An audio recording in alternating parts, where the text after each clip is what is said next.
stay right.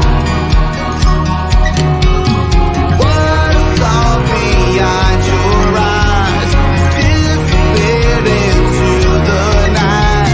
My heart is blue, so black and blue. There's nothing left to do. Did I hear you say?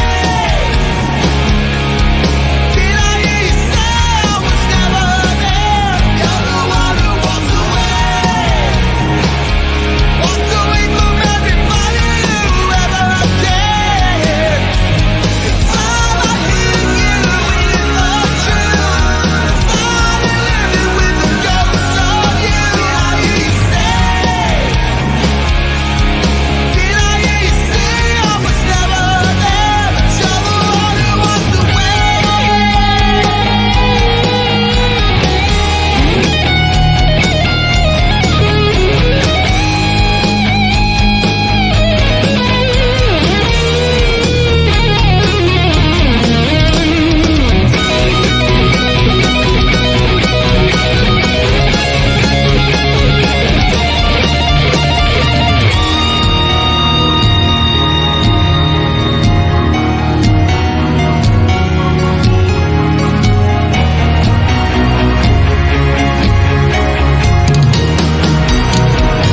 Did I hear you say? Did I hear you say I was never there? You're the one who walks away. Walks away from everybody who ever cared. It's time I hit you in the truth. Started living with the ghost of you. Did I hear you say? Did I hear you say I was never there? You're the one who walks away. You're the one who walks away. You're the one who walks away. You're the one who walks away. You're the one who walks away. You're the one who walks away.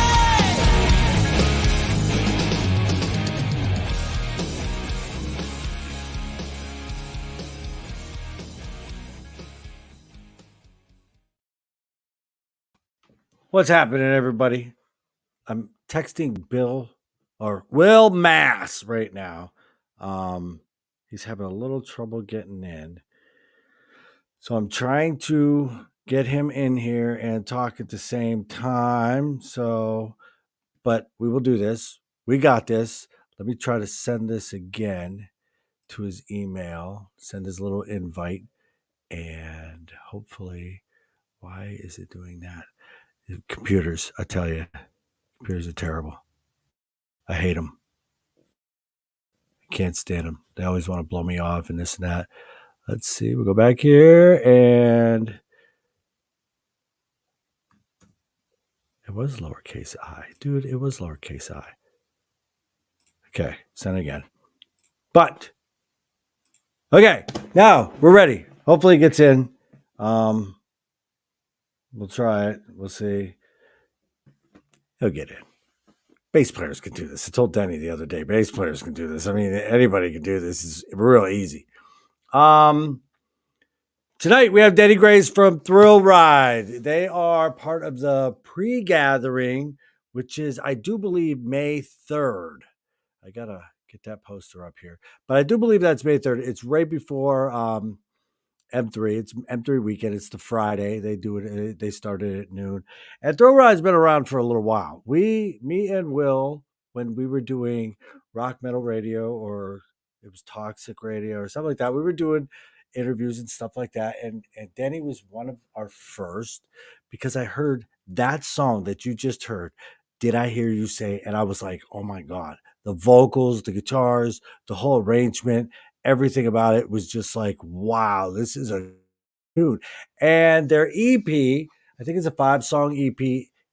It is filled with great tunes. You'll hear another one off there. I was really having trouble trying to figure out which one I was going to play. And that's a good thing. When you're having trouble trying to figure out what you want to play, and you have to pick like 2 out of 5, and you're having a trouble doing it, that's a good thing. And believe me, I was having trouble. I think I narrowed it down. May change my mind at the end, but you'll hear another song from them at the end. But um, first off, um, while we're waiting for Will a little bit, I'm going to say something. There was a post that is kind of going a little viral out there right now that people took the wrong way. I mean, there was a post, and I'm going to reach out to this cat and we're going to get him on. I don't care if it's tomorrow or Saturday afternoon, but we're going to get him on and we're going to straighten this out because I totally agreed with what he said.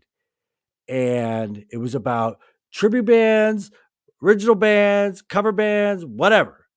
He was not saying fuck tribute bands or cover bands. It has to be all original. He was not saying that. It's gotten taken out of context. And it kind of irritates me. A musician cannot say anything without backlash and people twisting his words. They're all in black and white. It says it right there. He was in tribute bands. He's not right now. They have their place. He's just basically saying, let's not just focus on it. My perspective is whatever makes you happy, whatever gets you out, whatever turns you on, do it. Whether it be go to see a tribute band Wednesday night, go to see an original band on Friday night, and a cover band Saturday afternoon. Who knows? Whatever, whatever speaks to you, whatever you love, go do it. Don't let anybody tell you not to do something. Don't feel guilty about it. It's music. Tribute bands celebrate other bands that may not be around, or ticket prices are way too fucking expensive to get them. But we're gonna get this dude on. You all know who I'm talking about. I'm not name dropping, but we're gonna get him on and we're gonna set it straight because I read what he said and what Sleaze Rocks or not Sleaze Rocks, what's his name? That guy, Metal Sludge Dude. What he's saying, that's not what he said. Okay, so he's just trying to throw dirt and mud, just like always. But it is what it is with that guy. But I want to get him on, and we're going to talk. And we're going to set it straight because I agreed with what he said. If you read it for what it is, cool. Now I said my piece. That's it. I probably got comments. I'm going to go over here. Exactly. Top Jimmy, people don't read entire comments or entire stories anymore. And they love the clickbait headlines. And that is exactly right. And, he said something, and that's, okay, I'm going to name drop. It was Roy Cathy. So fucking what? We already know who it was and what it was about. And everybody agreed with it, but you got these clickbait son of bitches that want to just, stir the pot. Exactly. And I'm done with it. So, let Roy get on here. And I'm friends with him. I love Roy Cathy, love his music. We don't agree on a lot of topics, but that doesn't mean shit. You don't have to agree on everything to be friends. Okay. But this post that he put up, I agree 100%. Do you all the time, no matter what. I just had to get that out there. You know me. I got a big mouth. That's the way. Hey, exactly. And Tesla says it. It's all music to me. Boom. I don't know. You say Facebook user. RJ. That's right, brother. It's all music to us. Hey, let's bring Denny on. He wants to get involved. Hey, what's going on? Yeah, I saw his post. Yeah, So, hey, he's not wrong. it's not a problem. He wasn't saying, get rid of tribute bands and this and that. He was saying we can all coexist, but let's start giving, others a shot. And I agree with his post where I think in his post he said it's hard to find bands like Thrill Ride that nobody knows. People are not out there trying to search anymore. They're not trying to. It's overwhelming. Believe me, I'm in radio. I do my own radio station. It's overwhelming trying to find new music that is good enough to put on the radio station. People ain't going to shut it off when they hear it. And for the normal Joe to go around and sit there, it takes all day, and you have to scroll, and you get tired of all the bullshit you hear that it's not good, but everybody can put music out there.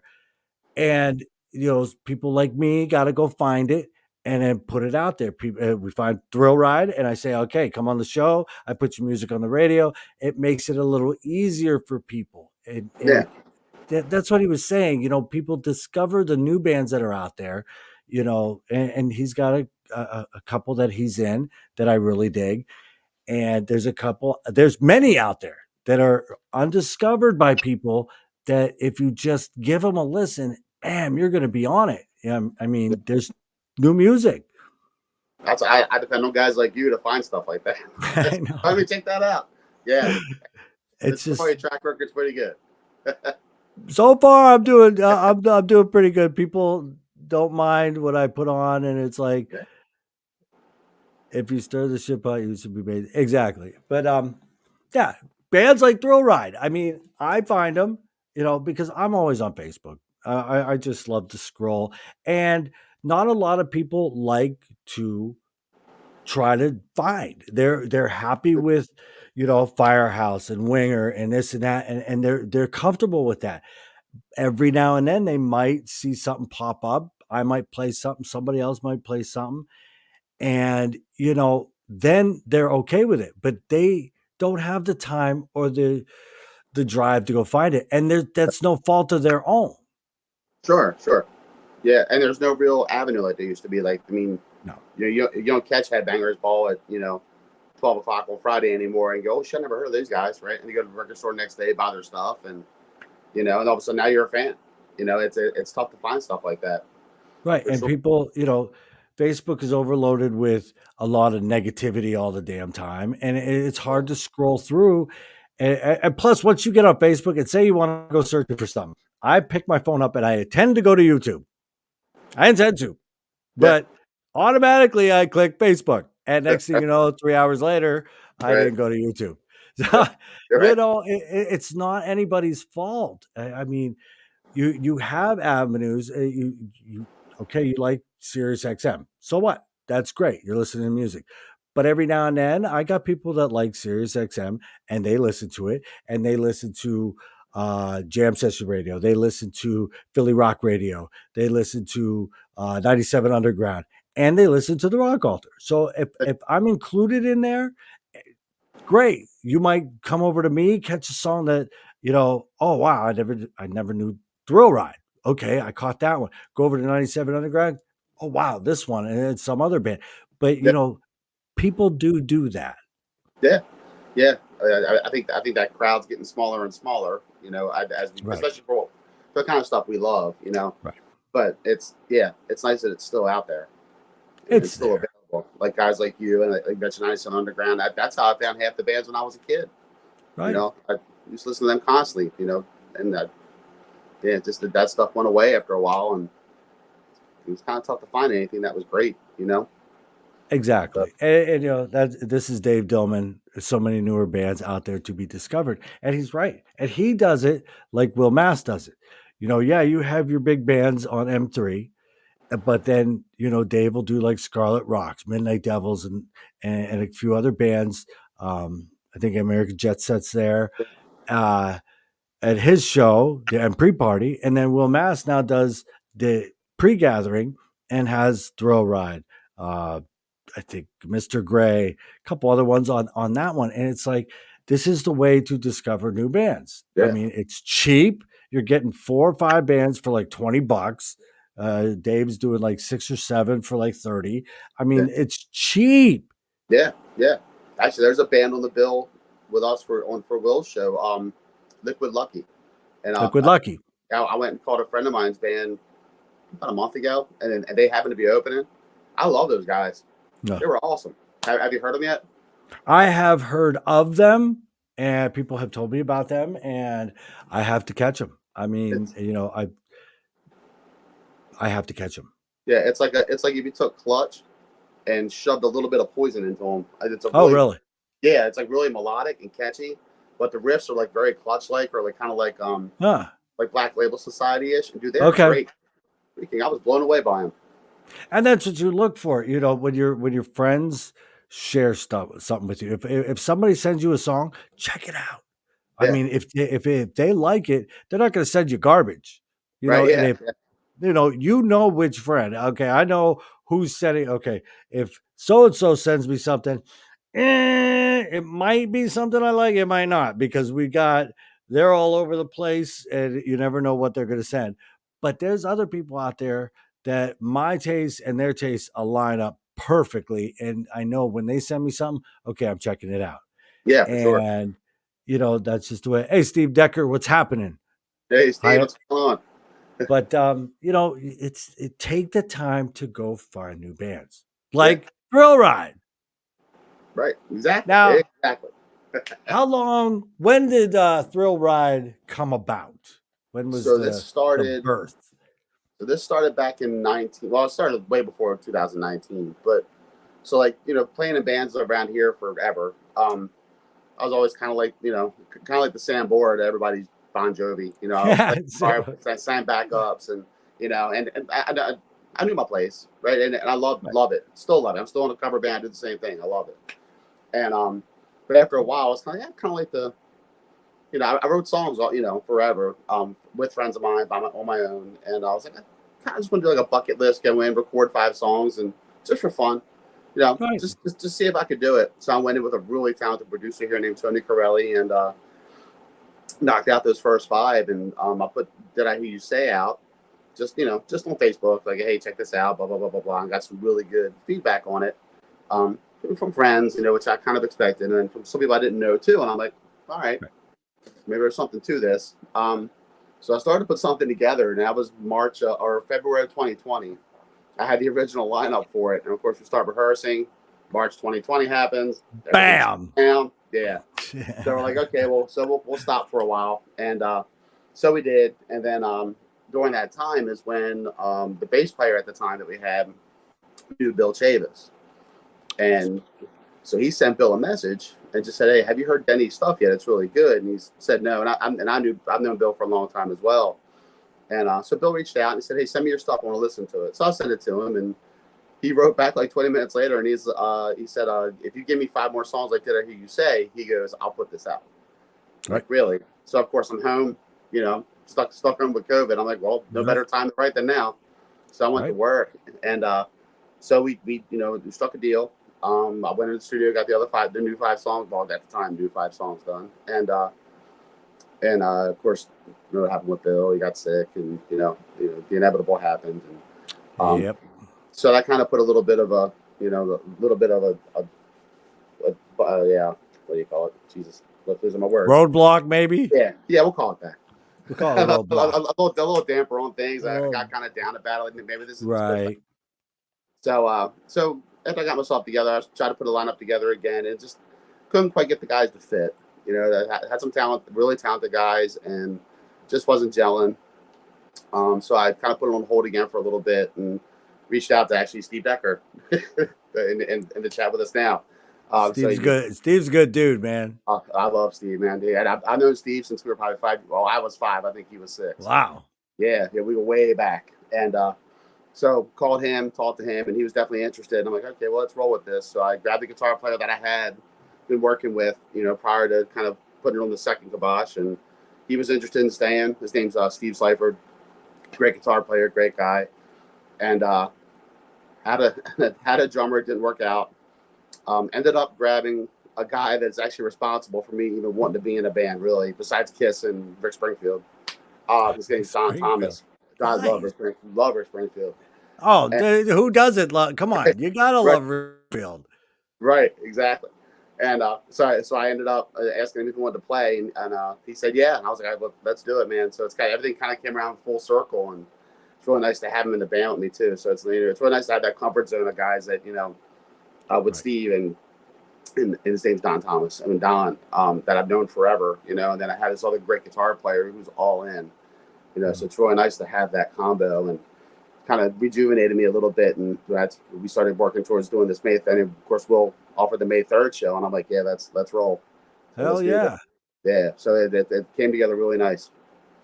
That's awesome. I mean, and it everything happens when it's supposed to happen. Oh yeah, for sure. Oh, look at this. Would you look at what we got here? We got some guy that's fashionably late that thinks he's going to just jump on in here now. I mean, I don't know. I'm gonna leave him wait. Make him wait. Make him wait. Make him Make wait. him wait. Make him wait. What's he gonna do? Throw you off the bill? Not. Yeah. Oh no! On second thought, bring him in. Bring him in. Bring him in. Bring him in. Now he's like crooked. He's trying to figure out what the hell's going on. Dude, have you figured it out yet? That's a common question to everything in my life, bro. And the answer would be no. No. Will Mass, everybody in the house. Holy shit. What the? What's up, Will? What's going on, Denny? I'm doing good. How you doing, man? Good, brother. Good. Good to see your face. Yeah, you too, man. Definitely. Been a while. Yeah, man. That's been a while. It's kind of, I gotta show this off because it's almost like we went back in time today. We got Denny on here. We got Will Mass, me. I mean, it's like one of our first interviews was this, and it's like, wow. Yeah. Yeah, like, Denny, I think you were definitely in that first lot of shows that Mike and I did. Yeah. Oh, awesome. Yeah. Yeah. Actually, I remember that because I was on my way to play a wedding. I had to pull over in a parking lot and talk to you guys in the parking lot. You wouldn't believe how many. There's a lot of people that got to pull over that are driving nowadays. It's like they're like, "Is it okay if I'm driving?" I'm like, "I don't care. As long as if you're busy, that's great. Right, if you can fit me in, that's awesome. At least they're not canceling or anything like that. Yeah. But they're driving here and there. Yeah. It's like cool. Yeah, there was no way I was canceling that. No way, dude. No way. And everything that goes on, it's just like you still got to go. So what's Will Mass been up to? What's going on, mouth? Somebody told me he was going to be quiet tonight. I told him they're full of shit. Yeah, who the fuck told you that? I don't know. Well, Steve Decker's in here, so we'll blame Steve Decker. There we go. Sweet. We'll blame Steve. He'll take it. Will who? Oh, who's that? Speaking of, that's Steve Dicker. Oh my God, that's Steve Decker right there. Will who? Will who? Yeah, I see him. I see him. Devil. Denny, it's funny because I've known Steve since he was a punk kid, and wow. We were talking the other day, and he swears up and down. He's like, "There's no way you and Denny don't know each other," and I'm like, "Did he run the Ville?" He's like, "Yeah." He goes, "I ran with him everywhere," and I'm like, "Okay." So we hung out in the same exact neighborhood in circles. Oh, that is crazy. And so we did, yeah. Yeah, we obviously the Will Mass thing is throwing you off, but if the name Bill Massey sounds familiar, that would be me. Yes. Holy shit. That's why I didn't put that together. Bill Massey. That's awesome. Didn't we kill him? Holy crap, we killed Bill Massey somewhere. Yeah, we killed him off a couple years ago. Yeah. We no longer replaced him with somebody. We replaced him with somebody a tad more tolerable. just a little bit. Denny went black. What happened? I did. We hear you, but we don't see you. I see him. Do you? Yeah. Yeah. It's you. I got a blank screen that says Denny. I do look a lot better that way, for being honest. But if we're being honest, I can deal with that. Yep. Mm-hmm. Yeah. So evidently Denny and I ran in the same circles, and I didn't even realize it. That is crazy. That's Steve again? All right, Steve's on a roll, dude. He's so old, he's Will now. Well, I'm not changing to Dennis. I'm not changing to Dennis. No, I will not be Michael. Right. No, absolutely not. That is, I don't know. I didn't put that together. I know Steve may have even told me that. I can't remember if he did or not. Yeah. Well, it's like he was saying it to me, and I was like, I don't know. I said, I guess so. He said he grew up with me in Followville. I was like, well, then I obviously had to hang out with him at some point. Yeah. So, we probably knew a lot of the same guys, George Hackman and all those guys. Yep. Yeah, man. And good old Donnie. Donnie. See, right down memory lane. Yeah, man. See, gotta do it. Now, I'm not going to take over Mike's show, but dude, maybe go right ahead. Straight ahead. I love having guest hosts, man. It makes my job so much easier. So, Denny, let me ask you a question, man. Yeah. I mean, since the last time that we both talked to you on our old show, that album had just come out. Abusement Park, I believe, right? Is that what it's called? That's what it was going to be called. Yeah. If we had released it through Chavis's record label, yeah, it was going to be called Amusement Park. Yeah. Okay. Yeah. So my point is, like, I've heard a couple new things here and there over the last year and a half, 2 years, but it seems like, and I talked to Decker and everything. It seems like you're really gearing this up and making a full run now at what Thrill Ride can be. Yeah, I'm gonna try.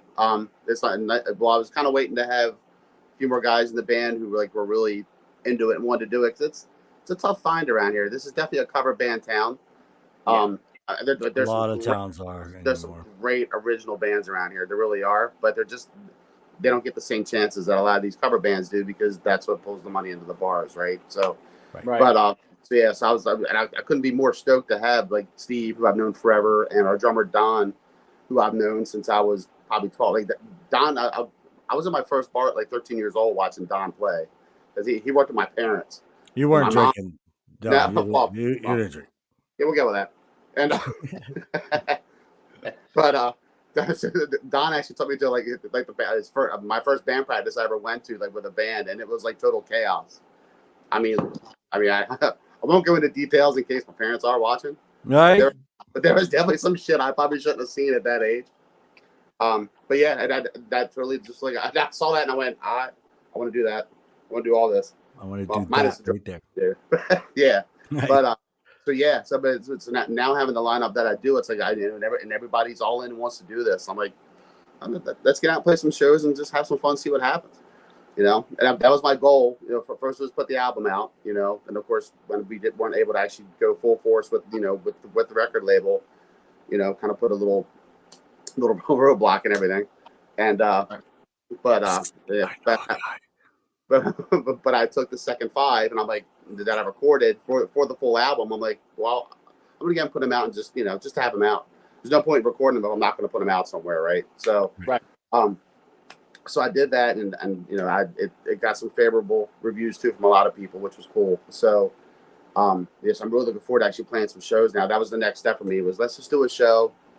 Let me kind of step out from being the side guy this time in front of band. It's been a long time since I had to do that. So it's while I have you here, I really appreciate you getting us on there. So it's gonna be a lot of fun. I appreciate you accepting it, dude. Honestly, I mean, it the way it worked and the way it came down, it was perfect. I sent Steve a message and he was like, "Well, actually," and I said, "Well, actually, there's a show around that actual time that you're thinking about playing out." So, it worked out. It worked out perfectly. I'm really glad you and stoked that you agreed to it, man. Yeah, me too. I can't wait. I cannot wait. People are in for a surprise, man, because it's again, there's bands. Mike and I have brought this band up in particular when it comes to M3 and M3 festivities. Station was a band that in 2015 kind of hit us all out of nowhere because it was that same old school vibe that we all grew up on. Right. And what you're doing with Thrill Ride is very much in that vein, man. And I think you're going to resonate real well with the M3 crowd. I mean, it's your crowd. It truthfully, cut and dry, it's your crowd. Yeah, I hope so, man. I hope so. It's definitely right in that vein for sure. It's modernish, but not modernish where people go, it's got that vibe to it, but it's got that old school vibe to it. And it's just it's you melted it perfectly. People try to do we're gonna make it modern, and you missed the mark. People don't want that, and it's just some bands have released albums. They might have released one in 1989 or 90, and they think 30 years later I'm going to release another one, and it sounds absolutely nothing. Yeah. Like people remember them and they're going, okay, so why did you just change the name? Because this is not so-and-so. Right. A few bands come to mind, but you have the luxury of not having to follow something up, but to go out there and be new, but it's new, but it's got a good it's got a, a good feeling to it. Oh my God, what's the word? I see that you're doing it. I did it earlier. Right, you did it earlier. I'm doing it. It's got a familiar feeling to it. I Yeah, mean, it feels like something you've heard before, but yeah, different. yeah. Di- Back in like 2005, 2006, I was in a band called Silver Tongue, which if you haven't checked them out, you like heavier stuff. They're awesome. But we wrote a record together, and the stuff we were doing was like in the vein of like Godsmack and Disturbed. And Right, for what we did, I love it. You know, it was an awesome experience for the first time in the studio. And right, that was one of the things when when the singer wanted to carry it further. I was like, I don't know if I could keep in that vein. You know, and right, I would always tell him, let's go lighter or let's go like Slipknot heavy. I'm good with either one of those, but that middle of the road just wasn't where I right. felt comfortable writing. And so of course now you're talking 20 years ago now, but I mean when I finally started writing for this, I'm like it was just natural for me because what I grew up on was just to write, you know, in that vein, late 80s, kind of early 90s ish vein, because that's kind of Right. right in my wheelhouse of, you know, where I started to cut my teeth on. And you kind of feel a little bit, and I might be off on a limb here, but it's Surprise. kind of right. Hey, ta-da! Like, it's got, and it's got because the lyrics are written very well, No, and they're written very well, and the music is very very good. It's got that '80s vibe to it, but it's also got that yeah, dream theater ish kind of oh thing wow. going on in there, where it's kind of a journey kind of thing. I mean, it doesn't just like it doesn't just take you, blah blah blah. You're really telling a story. You got moods in there, and it's really good. Thank you, man. Thank you. And it's different yet familiar. You know, Yeah, that's awesome. Yeah, thank I you. think that. Yeah, I'm sorry. No, go ahead, Danny. You're good. I'll say that modern touch to it. I mean, really, I have to really kind of give a shout out to Tony Corelli, the guy that produced it, because he really, you know, when I record stuff here at home, it's so Neanderthal. You know, it's like just I just get it down. I just get it down so I can barely stand listening to it enough to give it to somebody else to learn. And right? after those ideas to Tony, like for instance, like "Devil Knows Your Name," right? Yes. That's a good song. That thing sounded like something off of Slave to the Grind when I did it here. No. So I took it in there, and I used to laugh because Tony would always turn around in his chair and look at me and go, "All right, hear me out first." Hear me out first. Turn down his ideas, right? So he goes, "You ever thought about putting a Latin thing in the beginning of that?" And I'm like, "Yeah, I can tell you for sure. I did not think of that." So he starts playing this drum beat on this keyboard, and I'm like, "How in the hell did you hear that?" So he was Right? responsible for like something like for the Feel of Devil. That's definitely he was really responsible for that. And Huh. that guy, like you know, I've listened to a lot of other bands. He's produced, and he is so creative. Like he Right? just hears things that like you know I guess from the person that wrote it standpoint, you know, probably wouldn't have thought of. You know, and Right? when he hears it, and Well, he comes from a totally different background. He's more like a new wave guy, you know, and his stuff is very like ethereal and like new wave. So it's really cool to have somebody with that kind of background take what I do, you know, with like the '80s ish stuff. It's definitely not in his wheelhouse at all, but I find it funny because he produces a lot of like rock and heavier bands. But I think that's why they go to him. Plus, he's fun to right? work with, you know. You've got to So like have that people around you that have different um uh oh my god, I'm not really with it today. Eh, perspectives. right, different Yeah, perspectives, yeah. different genres of music. Shut up, I'm Will. getting You really good I at this. just I'm I'm gonna getting really good freaking at this game. I'm gonna kick him right off. Whatever. Goodbye. You don't mess with me. All right. I'm the leader here. That's Hey. But yeah, you got to have people that have different perspectives. You got to have different tastes that they can't change the song entirely. You right, know, right. add a little flavor here, add a little thing here and there. Yeah, that's Yeah, always good because you're really close to it, and somebody else coming in might hear something. Hey, this would sound really cool here. yeah, Yeah, yeah. It was nice. It's great to have that different ear You know, just so he was definitely responsible for that more modern kind of feel to it for sure. Nice. So, but yeah, it was an awesome team. That guy, Mike, I don't know that you know who Tony is that well, but I don't think so. in the Maryland area especially, he works with a lot of people, dude. He works with a lot of bands. He produces a lot of local stuff. I think he's worked with Carbon Stone a few times. I think he might have. What's I his think he name might have again? worked with, huh? What's his name again? Tony, it's Corelli, right? Yeah, Corelli. Yeah. It sounds familiar. He's Yeah. amazing keyboard player. I've seen him live with a couple. That's another thing. He'll pop in with a couple of these bands live and do keyboards. You know what I mean? Really? He's super talented dude, man. Especially in this area, like everybody knows who Tony is. Yeah, he's definitely one of the go-to guys in the area. Like if you want something, you want something done well in the studio, he's definitely one of the top guys for sure. Yeah. Oh. Yeah, it's really fortunate to get in there with him. I'd love to have a guy like Tony here at the studio. I mean, you know what I mean? For something like that. I mean, we provide the space, we can record and capture everything, but to have a guy like, Tony that does the actual producing, that's an asset to anybody, man. And the fact that he's doing it himself and he's doing well, he's not hurting. Yeah. He just got a new studio, I think. Like, that place looks beautiful. Well earned. Yeah, earned. Anoxia. Yeah, he was with Anoxia as well. Yeah. He did the Carbon Stone Anoxia thing, exactly. Yeah. I'll have to look him up. Yeah, man. Yeah. But now, you're doing new music or whatever, and you want to get that out. You got the guy right there, Yeah. I mean, there it is. I mean, you two get together and figure this out, and let's get it on CD and get it out there.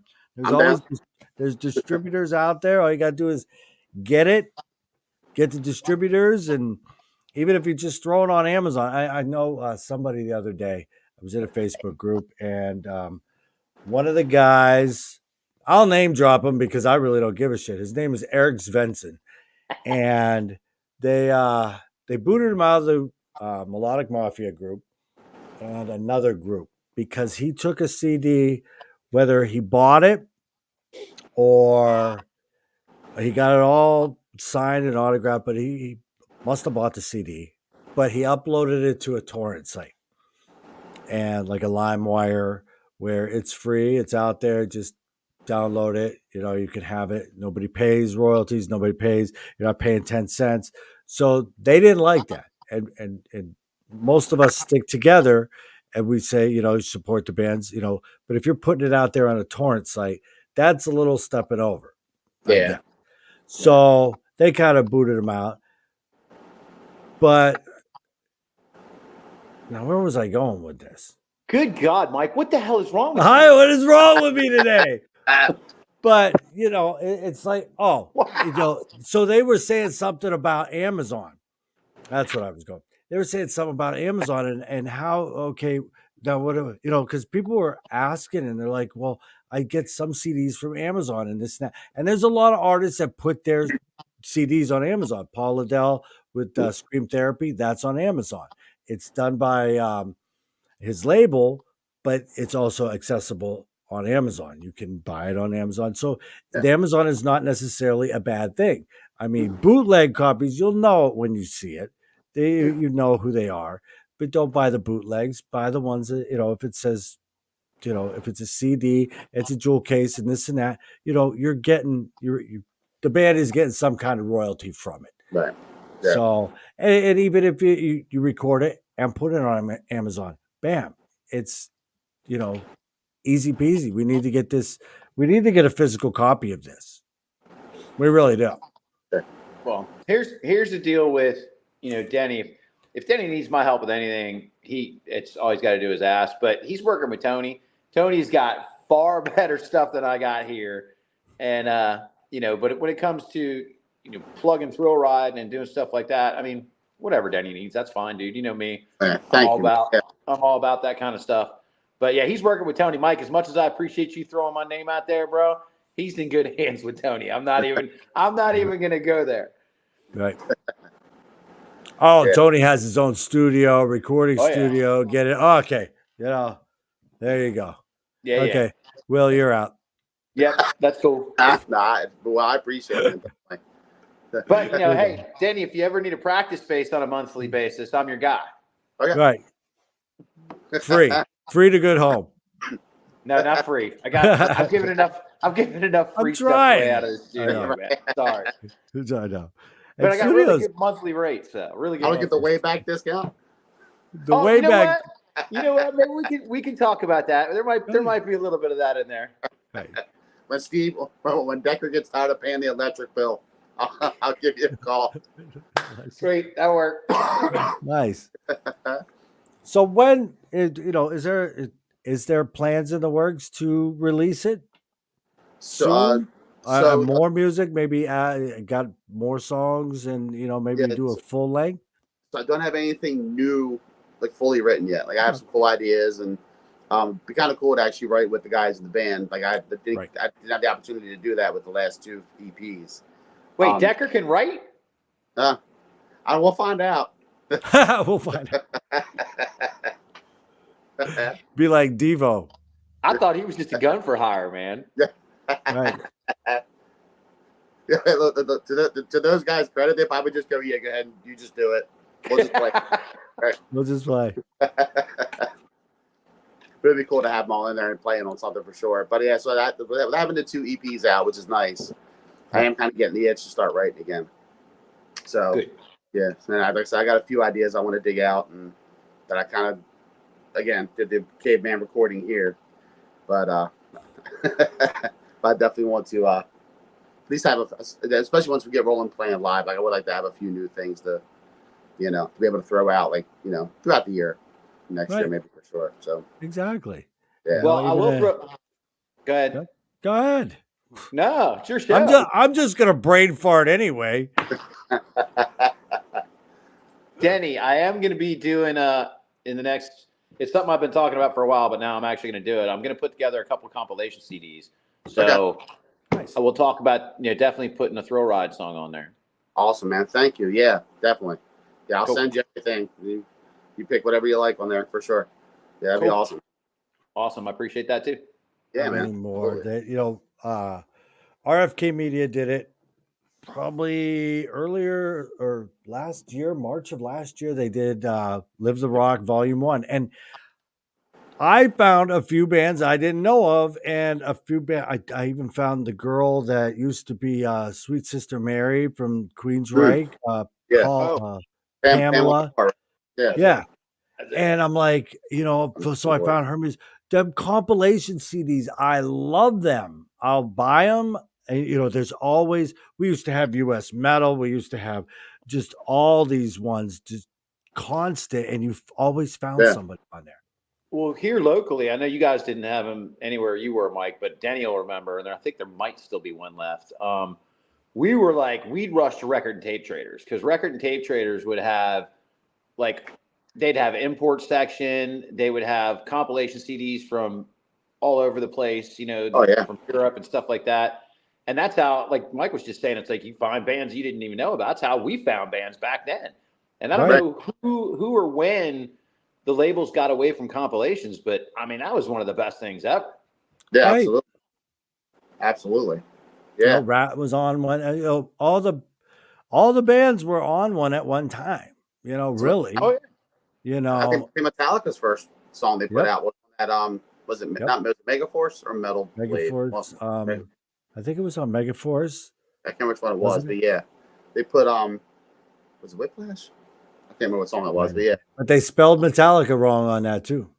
It was spelled with one L, I do believe. I think you're right. I believe it was spelled with one L, and then they kind of fixed it after the initial run. So if you can get a copy of that one where Metallica is spelled wrong, that's I think that one Denny's talking about. I think that is Megaforce for some reason. I'm thinking that's Megaforce. Yeah, I can't. Yeah, it's in Megaforce and Metal Blade. It was one of the two. Yeah, I can't remember, but yeah. So I mean, those things are great to find new bands on. Oh yeah. Well, and I wish more people would do them. Yeah, and again, I think people like them. I think people like the idea of saying, "Okay, look, there's a band on there. I know that's cool, but look at all these other bands," and then just put it in there. By the way, I'm pissed off. I made a post about it a couple of weeks ago. I'm in my work truck, There's no CD player in there. I am I've seen pissed, that. dude. Yeah. Yeah. I'm so pissed off that cars don't come with CD players. They I'm don't. gonna have like the next new car, which God knows when that'll be, but the next new car I buy, it's gonna suck because I'm gonna void all warranties because I'm gonna drive it from the dealership to somewhere that puts in car stereos so that I can have a my freaking God. CD player. Right. Get old school and go get an 8-track and put that bad boy in there. Yeah. Hey, don't tempt me. I know plenty of people. I know people with libraries full of 8-tracks. Right, Right? yeah. Tony Dio. Tony Bro. Dio got 8-tracks. Like, dude, that dude does everything. Chris Elliott's got a buttload of them. Oh, wow. Yeah, man. Damn. That's one thing I haven't saved over the years is 8-tracks. I mean, They don't. take- They don't hold up well, dude. no, No. I no. wish I had my Kiss one still to display. You know, but I had like 3 or 4 of them, and of course they went bye years and years and years ago. Right. I had Yeah. Destroyer. I had Destroyer on 8-track. And it's like, and my mom and dad saw the picture of it, and that went away real quick. You know, it's like, you're not listening to these guys. And I'm like, well, I will. I just can't listen to them at home anymore. Yeah. You know, That's when Whatever. the Walkman came in handy. exactly. That might have been before the Walkman, though. Oh, An 8-track Walkman. Now that would be sick. No, I'm glad we skipped that. That would have Yeah. been horrible, dude. Yeah. It was bad enough we carried Like boom that boxes big. around that were bigger than our freaking head. You know what I mean? Yeah. I Like got that big mine. old carry in the 80s, you know? I found mine. Oh boy, I'm gonna get it. I found mine. Mine shit the bed years ago, way back when I was a kid, and then I kind of lost. I threw it out or something like that. But then I was searching eBay one day. I was just like, "What the hell?" Every now and then you're like, and I found it. I'm like, no freaking way. I'm like, this thing has got to not work. I don't give a shit. I paid $100 for it, $120 for it, and had them ship it to me. They shipped it. The shipping was outrageous too. It comes. I plug that thing in. Bam! Works like a charm. Dual cassette DAG, had the EQ button. I'm like, oh my God, I found my boombox that I used to have. Here, hold on. It's like 12D batteries. Where? Yeah. You go broke running that thing now. Yeah, dude. Without a doubt. We went broke back then running those things. Yeah. That's it right there, baby. Come on. God, I see those, and all I can hear in my head is Anthrax's Be All End All playing, sitting out front of 7-Eleven with my cousin and all his buddies. Like every time I see one of those things, that's the first thing that comes to mind all the time. Miss them days, man. Yeah. We carried those damn things with us everywhere. It didn't matter where the Everywhere. hell we were going. And this does have all the batteries in it too, so it's heavy. Goddamn.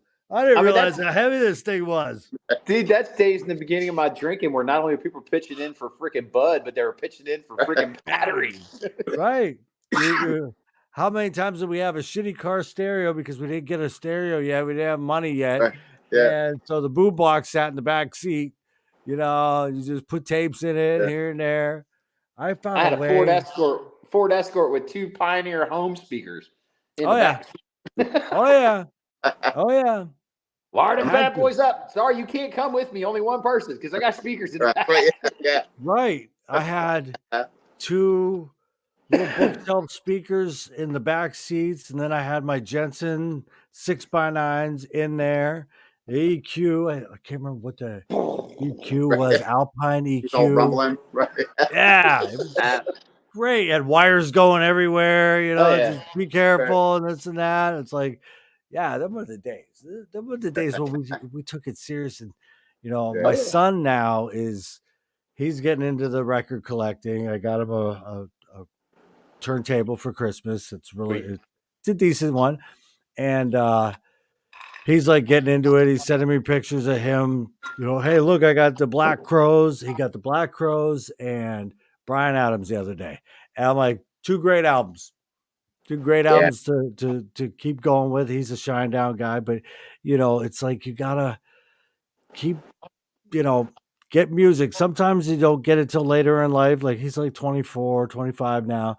And then now he's going, well, mate, wait, I want more. I want music. I want something I can touch. I want, you know, he's getting away from that streaming stuff. Which streaming has its, I stream all day at work. Yeah. But I have a library in here. But you always got to have the physical just to touch and read. Right. And he's starting to get into that now. And he's young. Called it vinyl the other day. I was like, can you just call it a record, please? Call it an album. Album, record, this vinyl crap. No. You collect vinyl, you play records. That's how it works. There Yes. you go. That's what it is. Who's Yeah. this? Who's that? Well, Hey, Michael Shezga. I say his name is Shezga. It's Cheska. It's like, here's the Cheska. way Mike, this is how Mike told me how to remember it. It's Fresca without Fresca. the S. Cheska. Shezga. Cheska. Nice. All That's how right. you do it. Nice. What's up, until Mike? he told Cheska me- Fresca? Yeah, dude, until he told me that to remember it, I was like lost. I butchered the shit out of that man's last name. Numerous. Easy. But it's Well, look at Cheska, that. like Fresca. Shezga like Fresca. So Yeah. he's cool like Fresca. And there you go. Refreshing. Refreshing like Shezga. That's right.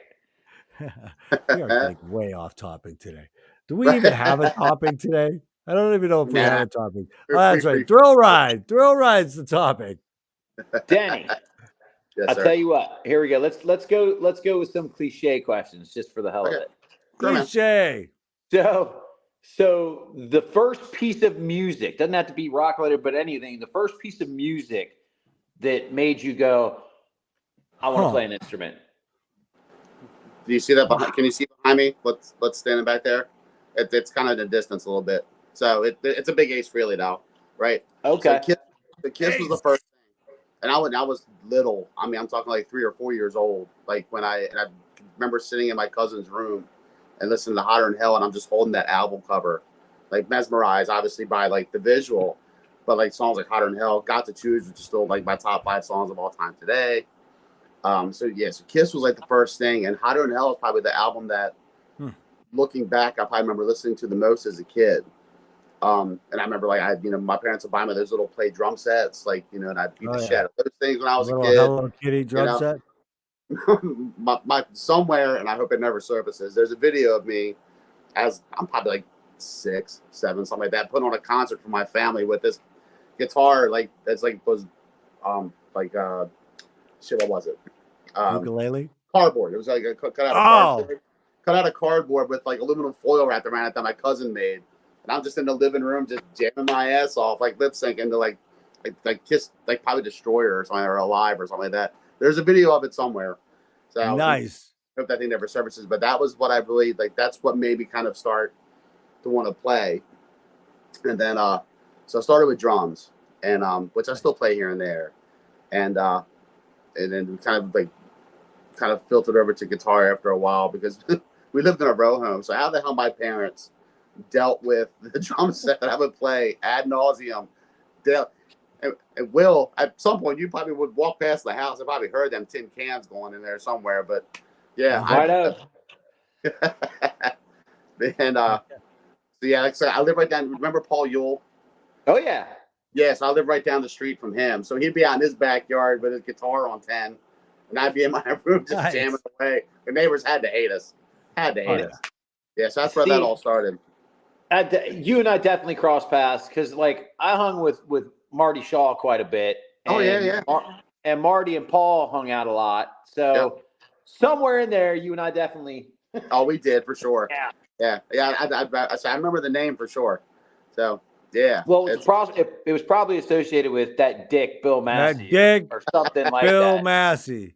That Decker douchebag Massey. Massey. What's that? And Decker may or may not have said that once or twice. I don't know. He might. Yeah, he's old school. He can get away with it. It's fine. I think he already said it once today. I mean, I'm sure he did. I'll go back up and find it.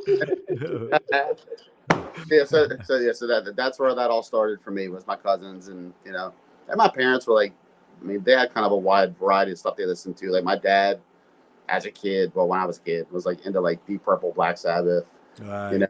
Then it kind of ventured into disco and a little bit of country, and then of course all the like pop stuff that was going on. But just how I got introduced to Rick Springfield, that was kind of like, then that blew my mind as a kid because those songs are so freaking catchy. Right. Right. Yeah. So, And back then we were into a lot. You know, yeah, we liked Prince, we liked Madonna, we liked There was a lot out there.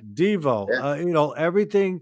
We're just into music, man. If it sounded good and it was great, you yeah, know, we loved it. And still to Duran. I mean, yeah. these were, Perfect example. Yeah, you know, it was good stuff. Yeah, we were it was. rockers. That was our first love. But there Yeah, was also stuff on the radio that we loved. but that stuff was quality.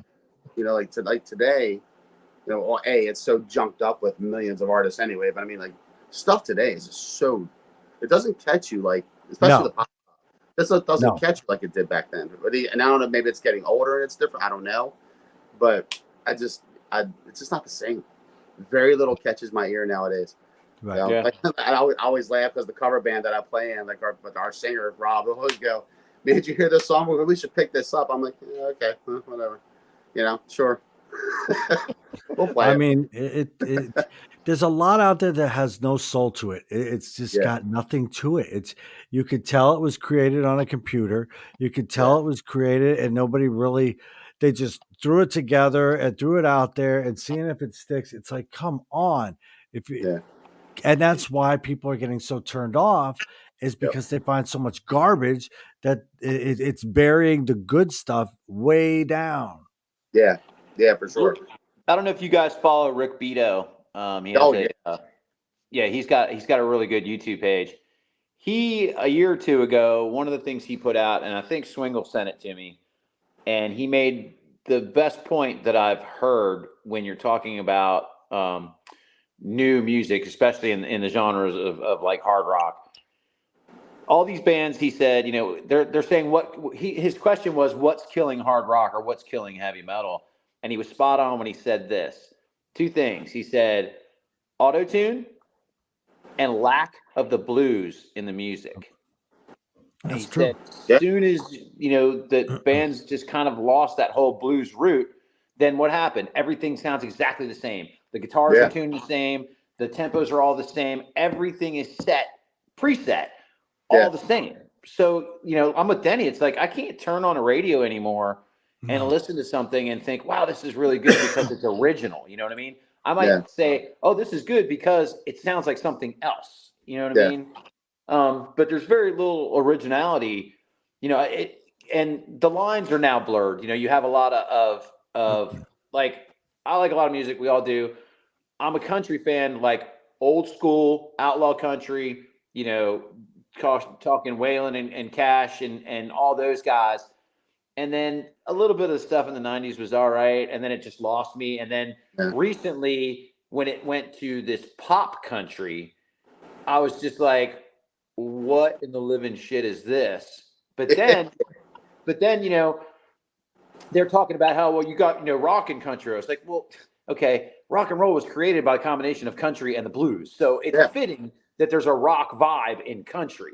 You know what I yeah, mean? But to add all these other, you know, pop vibes and even R&B vibes into, you know, what they're calling country, it's like that just to me doesn't make sense. But about a year ago, I'm now infatuated with the dude because I didn't know about him until recently. Oh hell, what the hell's his name? The guy that did Braveheart. what? Yeah. I can't think of his name now. The dude that the big country hit he had was the wait in the truck thing. Morgan Wallen.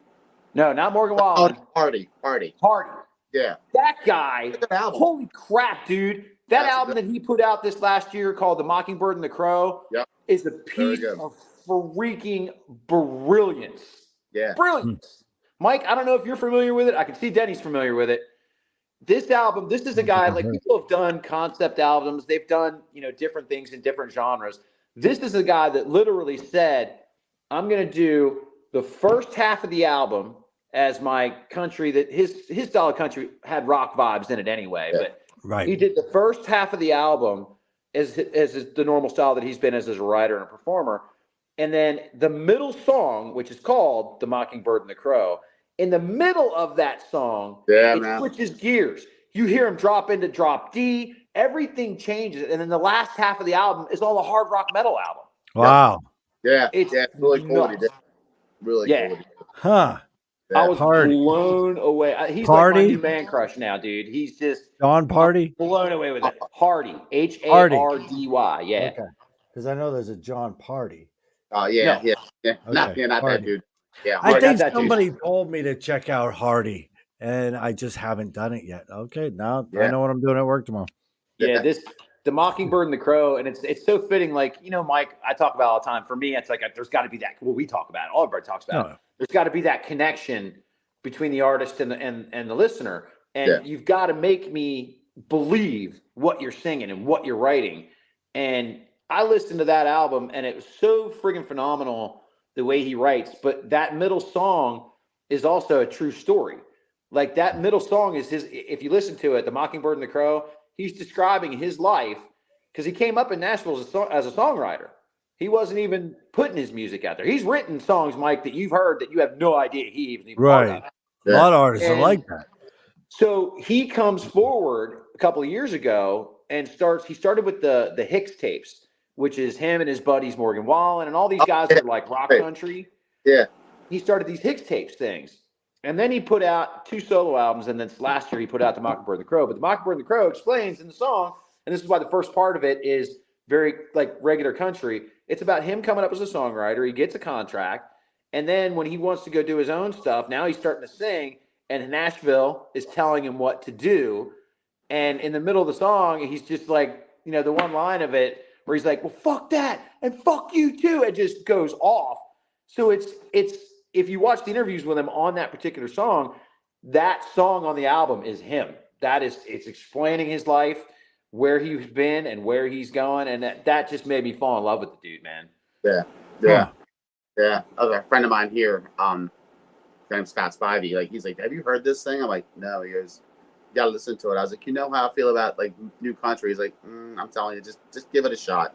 And man, I did. I called him as soon as that album was done. I called him like, dude, holy shit. I'm like, I'm blown away by it. Right. Yeah. You gotta keep open to new music. It's worth the listen, Mike. You won't be disappointed. Trust me on this one. You will not be disappointed. And like I was telling Denny, and we were talking about earlier, there's certain people that my tastes align with. And I know if they suggest something, I'm going to go check it out because they know my taste. Yeah. You You're definitely going to like it. There's no doubt in my mind. So you think you know me now, huh? Oh, I think I know you well enough to know that the minute you put this thing on and those little headphones of yours, you're going to be sitting there going, holy shit. What? Yeah. It's good, dude. I'm telling you, it's good. Cool. I'll check it out tomorrow at work. I need something to listen to. I got so many emails that I got to get to, but I'm going to do this. When you have so many emails to get to of new music, it is hard to start it because you're like overwhelmed before you even get in it. And it's like, oh, and I just go listen to something I know. So I'll check that out tomorrow, definitely. Yeah, I always tend to fall back on the same stuff all the time. Oh yeah, you just have to. Our guitar player turned me on to the Defiance. I'm like, I'd heard of them, but never heard them, and ridiculously good. Yeah, Defiance. I turned a young kid on to Fugazi the other day. Oh, nice. And he was like, he was talking about he likes these punk bands, and he's about 17 years old. He's just coming into the trades, and he's like, "What do you listen to?" He heard I was into music, so we get to talking about music, and I put on Fugazi, and he was like, "Who is this?" I said, "Do you ever hear of a punk band called Minor Threat?" He said, "No." I was like, "Oh shit!" And then I took him down that freaking wormhole, and he comes in every day now going, dude, did you know about this band? Did you know about this band? I was like, right. You're just scraping the surface of the punk scene, boy. Keep going. Keep going. Right. We can turn you on to more than you think. That's where we're at now. In the stages of our lives, dude. We're now the people that are passing down this stuff. You know what I mean? We're responsible for the truth.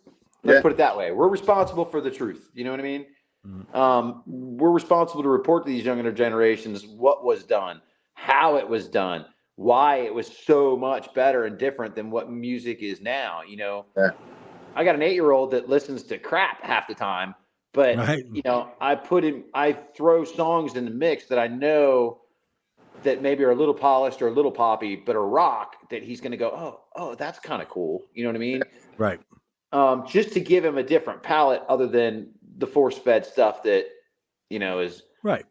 Sure, coming yeah. down the wire. Yeah. And the Defiance, man, that was Paul Lane. I mean, Yeah. Yeah. he's freaking amazing. That dude is Yes, an he is. amazing songwriter. Yeah. Amazing. He's working with Cassidy Paris now, and they collaborate. They write together, and he's a good family friend. And her new album, if you ever heard of Cassidy Paris, she's out of Australia, and I mean, her new album is really, really good. It's a modernish, but familiar because it's got the 80s vibes. And Yeah. it's like really, and I like where most of our music is going. There's some that are still out there a little bit. It's like, wait a minute. But a lot of people are starting to catch on and go, okay, we're gonna put this out. And there's new bands coming out like Wanted, like just trying to keep it going, and then they hear it. And now it's to the point where it's not like, okay, my parents listened to it, so I got to rebel against it and have my own thing. Now their tastes are going, you know what, this is actually good.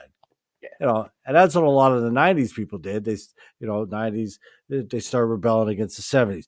2000s, our kids started rebelling against the music we listened to, unless they really liked it. Yeah. And it was you can't like what your parents like, whatever. Yeah. So, and that happens every generation. I tried to get. My kids can't stand what I listen to. Wow. I put it on. As soon as I do, they take their earbuds, put it in, and put whatever the hell it is on their phone they want to listen to. Right. The earbuds. Cracks me up. I did that with Jake with a pair of headphones, and I put them on him, and I said, "All right, I'm going to play you something, buddy, and let me let me know what you think." And I put an agnostic front. Yeah. Wow. And I hit play, dude. You should have saw the look on that poor kid's face the minute it started. He was just like, he grabbed the headphones and he looked at me. And I'm like, "Hang with it, boy. Just hang with it for a minute." Yeah. You'll be fine. Yeah. You'll be fine. We gotta pass it on though. You know what I mean? Right. And the other thing too is, and I bring this up anytime that somebody allows me to smoosh their way into their podcast, like Mike just did tonight. But I say this all the time. What Mike does and what guys do with these podcasting and these radio shows are very much the DJs of the 1950s, where anybody could go up to that DJ up on the corner and say, "Hey, we cut this 45. Would you play it?" They'd listen to it and you either go, "Yeah, I'm going to play it right now," and they put it on. Yeah. Somewhere around 1980 something, that got taken away from the DJs, and internet DJs, which is what I love to refer to Mike and myself and Jimmy Adolph and Jim Hamby and all those guys. We're the DJs of the 50s. We'll play anything. If it's good, we'll play it. You know what I mean? It's good. If we're it not fits the governed. format, Yeah, we're not governed by a list that's cross country that says play these 40 songs, top 40s, play these 40 country songs, these 40 rock songs. And when you take away the power of the American DJ to play on a radio what he thinks is good, you eliminate so many opportunities for so many bands. I love the internet platform because you really do. It's like getting a mixtape from your best friend back in the day. You know what I mean? Right. Perfect way to put it. And you don't have to pay for it. Right. Yeah.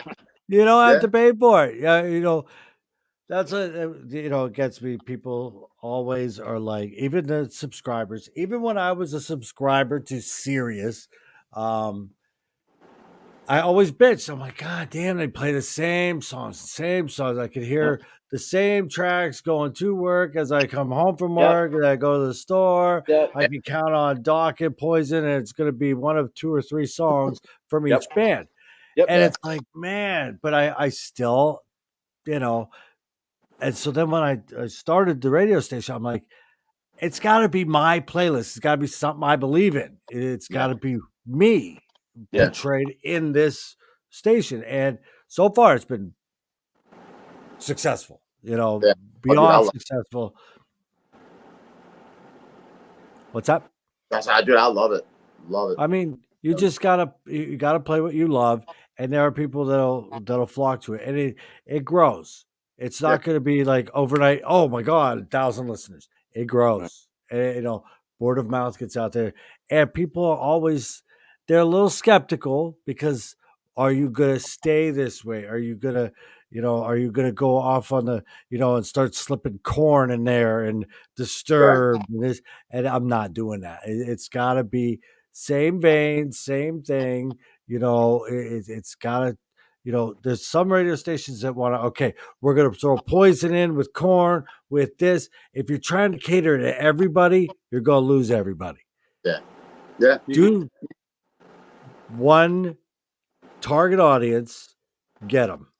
And people that like it will stay. But if you're playing poison and all of a sudden I hear corn, I'm turning it off. So wait a minute. Does this mean I should not send you the debut Mr. Gray CD when it comes out, so you're not going to play it? Why wouldn't I play it? Is it corn? I don't like corn. Never like corn. I like corn with butter and salt. Yeah, I like that corn. But I mean, no, send me the Mr. Gray. I like Mr. Gray. I've already got them on the station. They get played. I know. I'm just giving you a hard time, brother. That's all. That's why you're not supposed to be here. Well, Hey, you allowed me to bully myself in on this. I understand it. I was sitting there, dude. Believe me, I texted you half a text. I'm like, nah, I'm not bothering him. So it was today. And I'm like, I'm not bothering him. I'm like, I think I was sitting on the shitter. Might have been. That's what most people think about me. I mean, I know, Will Maz. And I'm like, and so I deleted it. I'm like, I'm not bugging him. He's probably busy. And it was not an hour later. You're like, hey, man, here's the poster. Oh, poster. Hey, let's get the poster up. Hey, let's throw that We're up there. way off track today. Danny, Poster. Hey. there it is. Wait a minute. And there it went. There it is. There it is. A pre-gathering. Creep Circus, Liquid Lucky, Mr. Gray, Vertical Tracking, and Thrill Ride. That's right. Hey, I had the date right without even, writing it down. May 3rd, Friday, Fish and Cantina. Nice. Rockin' Sushi Bar. Ooh, I don't like sushi. Denny knows that. Don't let that sushi thing throw you off. Denny knows that place is notorious for years. Has always had excellent food, man. Excellent food. You look at it and you go, nah. Yeah, sit down and have something. It's good. It's good. Absolutely. Yeah, absolutely. So Mike manages the place. Is freaking awesome. So, yeah, I love Mike. Yeah, Mike's good dude. Time. Oh, I know. Thank you. Thank you so much. I mean, you're gonna make me blush. All right. You're fucked up. Oh my goodness. Thank you so much, guys. I mean, really, I don't know what to say. Oh my God. Stop. So is there anything else you want to add to tonight there, Denny? Get out there. Any kind of is right now, May 3rd is your only show on the books. You're seeing how that goes, and then you're going to take it from there. Yeah, so I have so I mentioned Silver Tongue earlier. I talked to those guys about popping on some local shows with them. There's a band out there called Nightwind that they want to hook up and do some shows. So we have some opportunities to get out and play, but I kind of wanted this to be like the inaugural, right?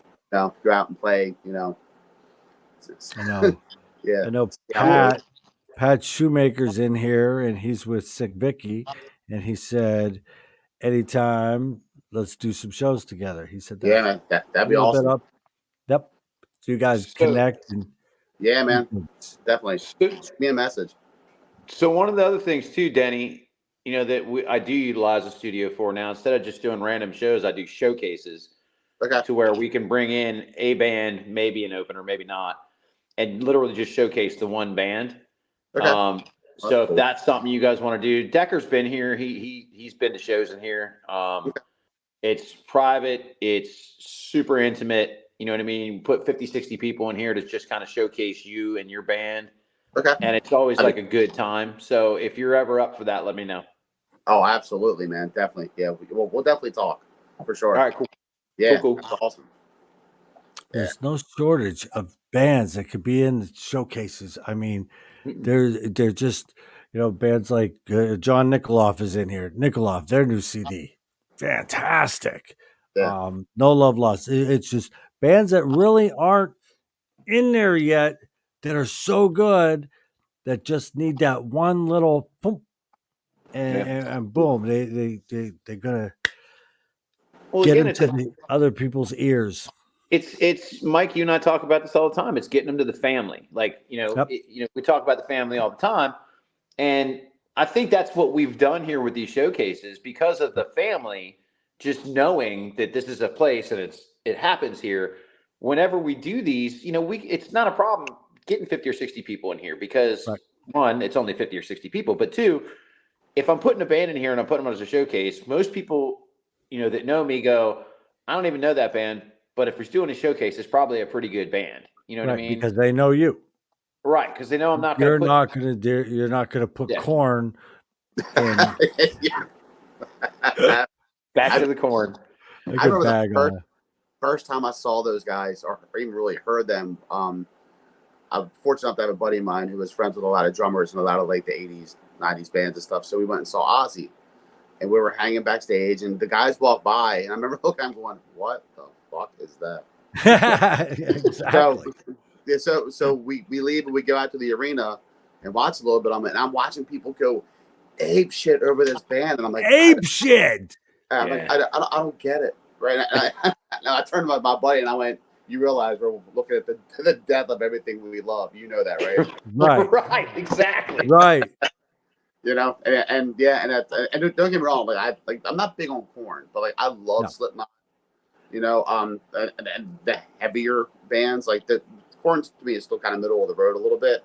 Yeah. But man, I mean, there's some stuff I do like out of that, but it's very like kind of the cherry pick what I like out of everything. Right. And that, Exactly. But that stuff became cutter too. It's just kind of like the '80s bands, and that's what killed a lot of that. Was so many of those bands, most of which I love. Even the bands that were like your B, C, D level bands, I love all that stuff. But it really did become so saturated with bands that just looked alike, sounded alike, and it was really hard to kind of differentiate bands or really pull bands out of that later like kind of list of those bands that really stood out. And then when that freaking grunge shit hit, it was like it just ran over everything. It's like, man, right. Every genre does it to themselves. They oversaturate themselves. They this one sounds like this one and this one and this one. It happened in the 90s. It happened in the 2000s. Godsmack, Breaking Benjamin, they used to be on top of the game, Five Finger Death. Now they're not. They're over because there's so many bands that went and copied. They've all done it. They're all going to do it. Black Sabbath came out. There was bands that wanted to sound like Black Sabbath. Led Zeppelin, bands that it just happens over and over again. It's not one genre killing another genre.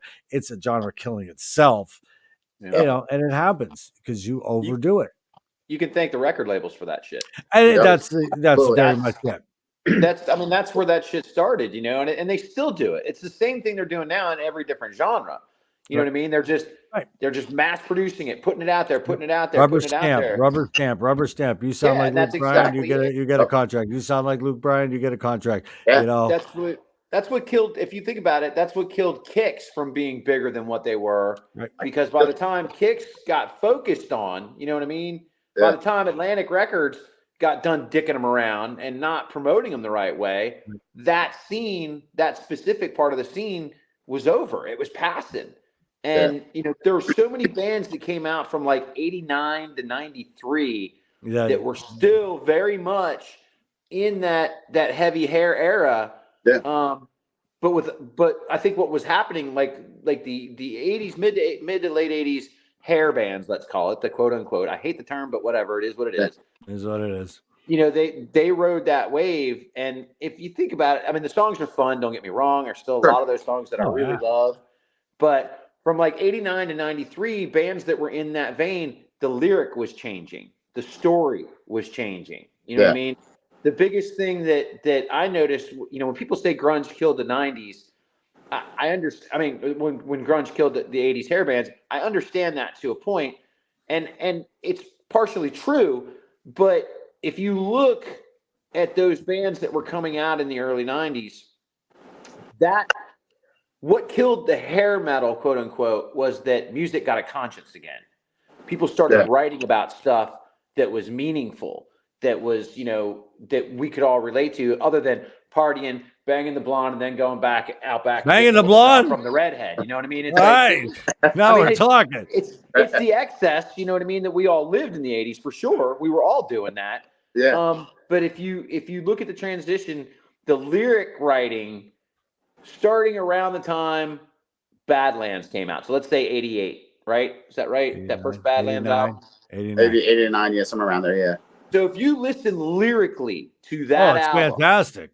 you know what I mean? The stuff that Ray's singing about, the things that they're talking about on that album, nobody was doing in the bands that they were in prior to. And you know what I mean? Like it just, there was a conscience coming back into music. That's of a blonde anywhere. What? There was no mention of a blonde anywhere. There's definitely mentions of blondes in a lot of 80s songs. Believe that. I like them. And brunettes. I gotta say, I like brunettes too. But you understand, it's musically, it got stale. People were just tired of hearing about that stuff. Right. Now, when grunge came in, people blame it on grunge, but it wasn't so much grunge as it was content, what people were writing about. And it's interesting to see again with those 89 to 93 bands that were in the hair metal kind of genre, if they were promoted right, and they could have kept going, and they could have kept pushing through everything that was going on with the 90s sounds and the changes and everything. You know what I mean? But the record companies again went, well, there was that 10-year spin. That was fun, boys. We're on gone. To the next one. Yeah. On to the next. And then it's all forgotten. And some of those bands, like for me, Warrant, for instance, for me, my favorite album is that Dog Eat Dog album. And that was it still had some banging blonde stuff on it, don't get me wrong. But majority of that album got a little deeper, and Jenny was so underrated anyway as a writer. But if you go to I go back, and anytime anybody mentions Cherry Pie, I immediately think I hate that album because I hate that song. The song's terrible, stupid. But if you go back and listen to the album, it is amazing. Oh man, Mr. Rainmaker off of that. Mr. Rainmaker, Love and Stare. I mean, it's just a great album. You take away Cherry Pie, and it's front to back killer. Yeah. I mean, back to the content thing. Look at Uncle Tom's Cabin. Nobody was singing about that shit. Nope. You know what I mean? Nope. Nobody at that time was singing about it. They weren't even getting close to touching that kind of content. They said there was a blonde in the cabin, though. Well, it happens. It's got to be a blonde in the cabin. They're easier to see in the dark. Yeah. It was actually called Easy Blonde Cabin at first. I think Easy Blonde Cabin. Nice. I like that, Denny. like Motley Crue. It's so polarizing, and every Motley Crue fan hates me for this, but my favorite album is the Karabi album. Mine too. Amazing. Mine too. Yeah, I love, and I'm a Crue fan from Too Fast for Love all the way, almost up until right after the '94 album. But after the '94. Awesome, man. Yeah, I just can't get into it. Wrong time now. Yeah, it's just wrong time, and it sounds like a totally different band. So I get it, right? And it's not Vince, and Vince was obviously was the voice, that band forever, but there's great writing and playing on that album. It doesn't have anything to do with the anything that Vince wasn't there or anything like that. Yeah. It just it never really resonated with me, and I keep trying to go back. And believe me, every time I go back, I find another song and go, "Okay, that one's cool." But after I go back and revisit it, I don't listen to it again. They should They so should rename the band The Other Crew or something like that, because it, like Denny said, it was completely different from anything they had done before, and again, since anything they've done since. You know what I mean? Hey, they could have been they could have been the Four Non Blondes. Yeah, right. And we're back. Love it. Oh shit! Yeah, put that. Some fans really. I mean, they put out some great stuff. I fight with Kiss fans all the time. Because I stop at pretty much probably Asylum, Crazy Nights, and pick it right back up at Carnival of Souls. Because I stop there because the stuff they did, if they put the makeup on, I'm not a fan of. But So I'd probably bet his blonde get on the. Jimmy's got me I'm cracked just up. reading Jimmy's post down there. Yeah. Almost. That's fucking great, dude. That's probably right too. God damn it! Oh, shit. He saw red when he saw the blonde. Yeah. Oh my god, dude. He got a blonde and a redhead in the same song. Jesus. Jimmy, go away, dude. That's Oh awesome. Now my you god. just screwed us all up. We can't Oh talk no more now. I fucking love my him, God. dude. Oh, He's I good, fucking dude. love him. He comes up with some shit, dude. Oh shit. Oh my god, dude. Oh, And you know he's sitting there laughing his ass off too. That he made us all. Oh yeah. I just fucked them all Oh up. fuck. He's like the king of the singers, dude. He really is. He's a good dude. You know, you can only can't hang out for longer than like 8 hours. Then you gotta take a nap. Then you come back. Okay, what you got now, Jimmy? And he got a whole new slew of stuff. Oh, Nice. love you, All Jimmy. right. Fucking love you, dude. We may end on that note. And he saw red because he Pretty good saw the feeling. blonde banging the brunette in the fucking thing. That's how things happen around here. You know what I mean? That's how they go. I made a joke with the guys at work today, and I didn't realize that we have like one woman that works for us in the office and as a secretary, and I didn't realize she was standing there. Did he just call her a secretary? I didn't say secretary. I did not say that. You see, Jimmy's got us all fucked up. Look at you. Let's go back to the tape. Well, tape. Secretary. So I'm talking to the guys, and Oh we're my God, talking dude. sex and stuff like shit like that. And somebody said something about, oh, my girl says she doesn't like, the physical. And I was like, oh, bullshit. I said, they all say that. It starts with a smack on the ass. Next thing you know, they're saying, choke me and pull my hair. Oh and I my God. turned around, and there's the secretary standing there. And I'm like, ooh. You're like, hi. She have long Will, hair? Is she blonde? Will, come to the front office and bring everything in your desk with you. Everything in your desk.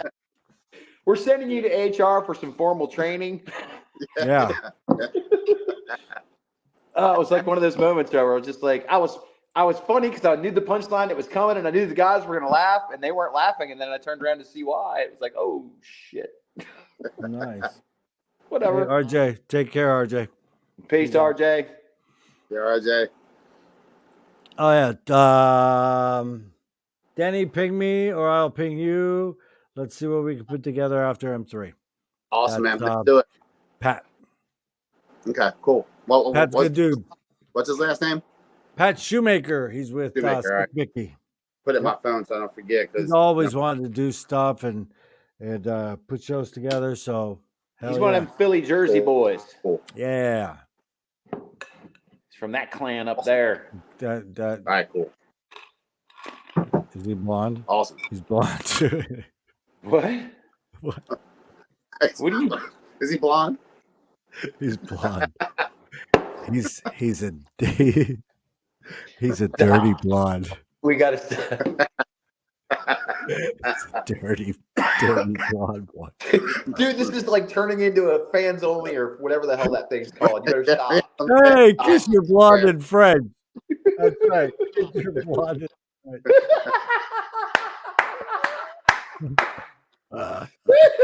Jimmy, stop, dude. Good job. Kiss your blonde and French. I am dirty. God. Pat says I am dirty. Okay. Oh, fuck. On that note, we must end. Jesus. Anything else you want to say, Daddy? Anything? Is anybody watching me? Come out on May 3rd. That's some fun, man. I'm a little bummed not going to be there, but we're looking forward to meeting you in person. Yeah, we will though. Like I told you, I said will. right now, everything with her mom is now everything Texas, everything's up in the air. We don't know, but I lost you guys. You there? I'm still here. Yeah, we're here. Yeah, there you go. You good? You got it? Okay. Oh, yeah, But okay. Yeah, I got you. with- Yeah. Okay.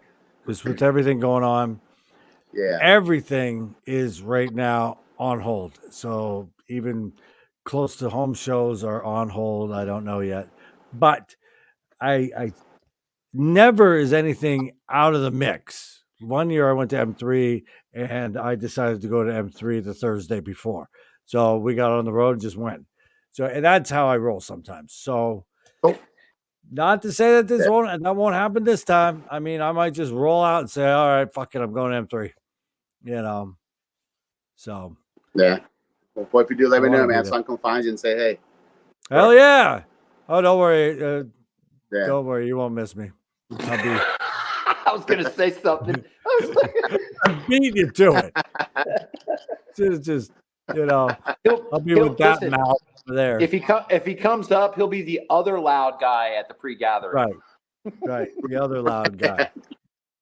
Right. Yeah. In a room They're full like, of many "Is it loud blonde?" guys. Dude, The blonde. see the Is there blonde gonna be with his blondes tits? there? Oh, If it's there's just like- blondes there, I'm in. I'm in. This shit has gone off the rails completely. Completely.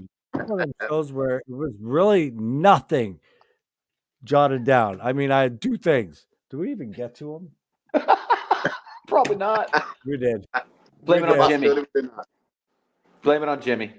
Yeah, Right, Jimmy. right. Thanks. Do both pre-parties. You're damn right. I'm going to do both pre-parties. Fuck, I got fucking tickets to the one. I got tickets to the one. I'm sponsoring the other. I was like, come on, hey. By the You gotta way, do it. nice shirt, dude. I know. I told you this in the beginning. Remember? I didn't fucking even make. It's, uh, I didn't. I didn't. weren't I should have looking at wore my- mine. I feel bad. You weren't looking at my chest. What the fuck, What are you man? doing? Oh. Stop. Just stop. Yeah. I just want to say, thank God this camera's only got me from the waist up right now. you're naked. You're on a Zoom. All right, Zoom, hold on a minute. 2020 Zoom. I actually put jeans on today. I was like, I put jeans on. I got jeans I'm on. wearing sweatpants. Screw that. I was being comfortable. I almost Normally wore my I've got pajama jammy bottoms, pants dude. on. Yeah. No, yeah. Normally it's jammy pants or, but I would have, Huh. but I had to come to the studio. I wasn't sitting at home, and I didn't want to walk from the studio to my truck wearing a pair of like plaid jammy pants. no, you don't want to do that. Come on, no I guts, look no like the glory. people. What's that? No guts, no glory, man. Get out there. Got that right. Let's do it. I mean, I've done it before, but I just, I made Oh a my- conscious effort to not do it this time. Conscious effort. Wow. It happens sometimes, Conscious effort. Will Maz with a conscious effort. Will Mass with a Conscious- what are you talking about? No. I don't. Hey, you're damn right, Top Jimmy. You owe me $5. I don't know what this is about, but you know what? I'm on board. What is? Wait a minute. Was there I a don't know. bet that I'm not privy to? Probably. I'm obviously not privy to it either. It's one I of thought them it They was owe you rubbing it. money. I thought I was just rubbing Huh? his tits. I had my one down. Oh, okay. That's $5. Give me more money. I got a pretty solid set of B cups right now. I'm trying to lose them. There you go. He was rubbing his booty. Oh my god. Shit. All right. Well, it was great having both of you. This was a blast. It was a Yeah, man, fun this was- time. I mean, we got to do this again. Will, we got to do this many more times. Dude, You know whenever I'm you always let me know. game. Hey, probably toward maybe third week of April. April 11th, I have a show. Probably a week after that. I'll get with you, Will, and you, Denny. But I want to do a show of total, like, have all the pre-gathering bands that can be in on this, one or two guys from each band or whatever. You kind of get them all in there, get you all talking, and just get to know Thrill Ride again and Liquid Lucky, Cream Circus, and the rest of the bands that are on there. So I'll Awesome, do that. man. Yeah, let me know. Yeah, Yep. I'm down.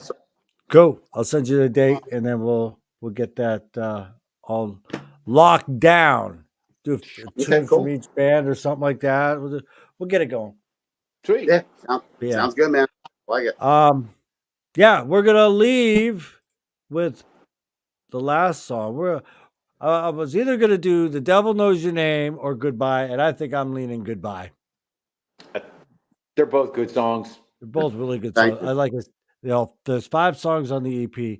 All of them are good. It's hard to choose. Like I was talking earlier. I like Devil. I think you should play Devil. Okay, just so you said that, I'm playing Goodbye. I knew you were going to do that. Yeah. Reverse psychologist. Hey, I got it. when you do finally get your show up and running, you can do what the fuck you want. Okay. Thanks, Mike. Dick. But right now, it's Goodbye. Because when I look at your face, all I can think of is goodbye. Hey. Oh my god. Oh shit. All This has right, been a fine. blast. We'll leave you alone to go rub your boobies Oh, yes. and Oh, whatever else you may. somebody's got to touch them. Yeah. I'm not sure what the opposite of a hard on is, but I think I have it now. Run, Carrie, run. Guys, I've got a non-on. A non-on. I think it's a soft on. I think that's what it's called. Soft on? Oh, Soft geez. on. I got my Soft soft on. All right. This is, now, All right. look. There's a We saying that really it's have only to- gay, there's a saying that it's only gay if you're naked, but I think we're taking it a little too far. Not really. Right. You're the one that brought gay up. You're the one that was rubbing your nipples. Yeah, but obviously you turned you on because now you're Well. thinking gay. Oh yeah. I don't Look, understand. Yeah, look, I've been married to any port in a storm at this point, right? All right. With that, All right, we guys. must play it. We must play a tune. Denny, let's talk soon, and Yes. we'll talk about all the things. Okay. Cool, Yes. man. Yeah. Thanks. Will, great to see you guys, man. Thank you. I You appreciate Hey, too, it. thank you, man. All right. Y'all have a great night. Yeah. Thank you for being here. Thanks for having me on, Mike. You betcha. All right, brother. See you. Later. See you guys. All right. Wow. What a show. It was a really good show. It was fun. Did y'all have fun?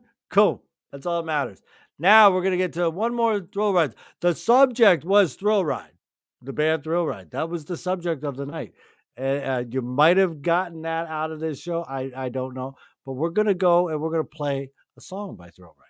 Who's next week? Next week, I do believe, is American Jet Set. Let me check. Let me check real quick. Let you know. Where's it at? Where's my calendar? March 28th, American Jet Set. I do believe they're all going to be here. Skins, Ian, all the guys, Jeff, all the guys. Maybe not, but from what I understand, the band's going to be here. It'll at least be Ian and Jeff. I know. Who knows? Tune in and find out. Who knows what's going to happen here, you know? But we're going to leave you with one more Thrill Ride song, and this is a really good song. This is one of my favorites off the EP. It's a song called Goodbye. So kind of fitting, Goodbye, but you know, and it's really well written. Just listen to the lyrics, absorb them, check them out. I mean, I think you'll really, really, really dig it. Now, what was I doing here? Okay, this has been one of them shows, hasn't it? Oh, I got to go up here. Never mind. Okay. Goodbye. And this is a song by Thrill Ride called Goodbye. Y'all have a good one and join me next week and see what happens next week. Who knows? These things go off the course nowadays. Y'all keep playing music, listen to music, buy original music, go see the tribute band, go see the cover band, go see the national band, go see the original band, go see bands. Just check them out. Go till your heart's content. Let's see if we get Roy Cathy on here. We're going to have a chat. All right. Y'all have a good one. Peace. Goodbye. The song. Not goodbye yet. Don't leave. Song. Bye.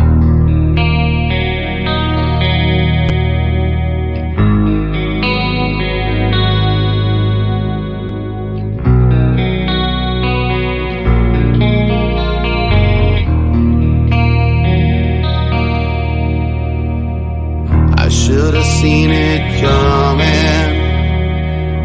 I fell deep in spite of the signs. You played your part and you played it well, led by my heart so blind. When things got rough, I didn't think you'd disappear. I thought I knew you, but I was a fool. It's like you were never here. Waking up in the middle of the night and I'm screaming, calling out your name. It's over now and I'll never be the same. You're close, pull away. I ask what's wrong, you got nothing to say. Games you play, getting old. Resentment's all that's left to hold. Tired of asking you why. No more I love you, just goodbye.